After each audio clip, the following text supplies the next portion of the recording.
Bonjour à tous, le but de cette vidéo est d'apprendre à décomposer un vecteur de l'espace et il y a essentiellement deux outils. La relation de Chasles qui dit que pour tout point A, B et M du plan ou de l'espace, le déplacement AB, le vecteur AB, voyez tout cela comme des déplacements, peut se décomposer en AM plus MB en vecteur. Attention, M étant quelconque. Illustration ci-dessous, si vous voulez aller de A vers B, vous pouvez très bien passer par M1, AM1 plus M1B, ou alors M2, ou alors M3, etc., etc.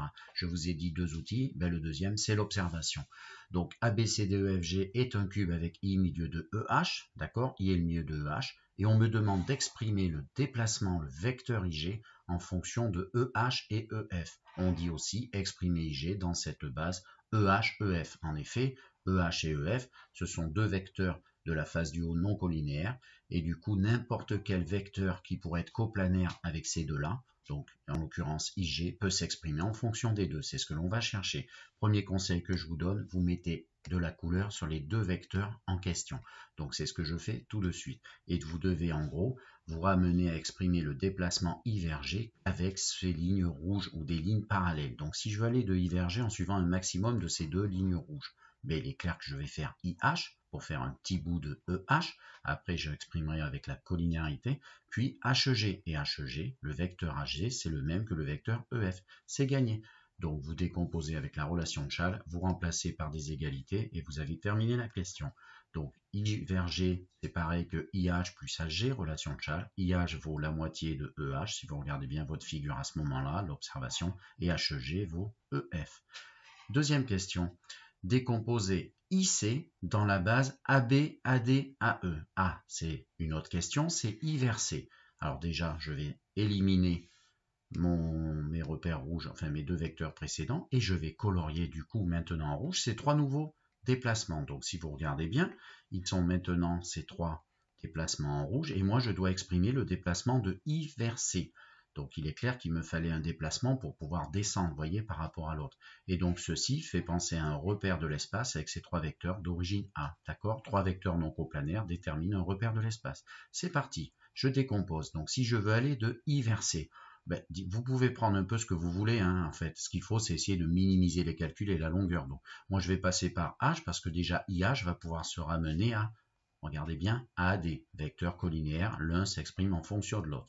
Ensuite, je peux aller faire HG, comme tout à l'heure, et HG, lui, va pouvoir se ramener à DC, puisqu'il lui est égal même, et à AB.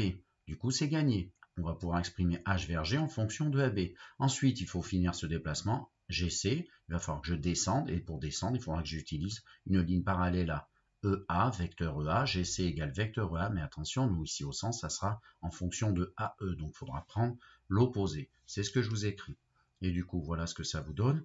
Vous remplacez, pour aller de I vers C, j'ai choisi de passer par H puis G, d'accord? Et ensuite, IH vaut la moitié de A vers B, je remplace, HG fait exactement AB, et GC fait l'opposé de AE, ce que je vous ai dit. Ensuite, vous regardez, on veut ce rangement, vous faites que du rangement, AB passe devant, etc., etc. Dernier exemple que je vous propose, ABCD, c'est un tétraèdre avec I milieu de AB, d'accord? Et J, c'est le point tel que C vers J, le déplacement CJ, le vecteur CJ est égal à 1 quart de C vers D, 1 quart de CD. Donc, regardez, J est là, I est là, ok. Que veut-on? On veut exprimer IJ comme combinaison linéaire des vecteurs AB, AC, AD. Alors, vous voyez, toutes les questions se ressemblent. Exprimer en fonction, donner une combinaison linéaire de ces vecteurs, trouver dans la base. Tout ça, ça veut dire décomposer un vecteur, d'accord? Ici, dans l'espace. Alors, première chose à faire, comme toujours, vous passez en couleur les trois vecteurs ici correspondants. Donc, c'est ce que j'ai fait et je dois décomposer I vers J. Alors, I vers J, je veux y aller en passant un maximum par les lignes rouges. Donc, il est clair que I vers J, je pourrais très bien faire, vous voyez, moi, je vais faire I vers A. Déjà, j'ai du rouge, ça va s'exprimer en fonction du coup de vecteur AB. Ensuite, A vers C, c'est exactement l'un des trois, j'aurai rien à toucher. Et il me restera C vers J. Le petit problème va être vers C vers J. De toute façon, vous aurez toujours des fois des petits problèmes sur un morceau. Eh bien, le conseil que je vais vous dire, à chaque fois que vous avez un petit morceau comme ici, C vers J, ben vous allez le ramener au côté. D'accord? Au côté entier. On va le ramener à C vers D.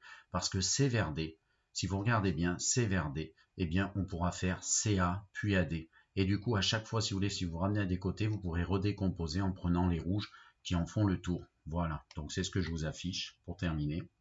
Et donc, on a J, eh bien, je passe par A puis par C. IA, c'est, attention, IA, c'est l'opposé de AB avec un petit moins, c'est moins un demi de AB. AC, copier-coller. Et CJ, un quart de CD, ce que je vous ai dit. On se ramène au côté en remplaçant C vers D en faisant CA plus AD. Eureka, CA, attention aux distributions ici. CA, c'est l'opposé de AC. Et en fait, après, ça vous fait des calculs à finoler avec les AB et les AC. Donc ici, j'ai un AC, j'en enlève un quart, il m'en reste 3 quarts. Et c'est terminé.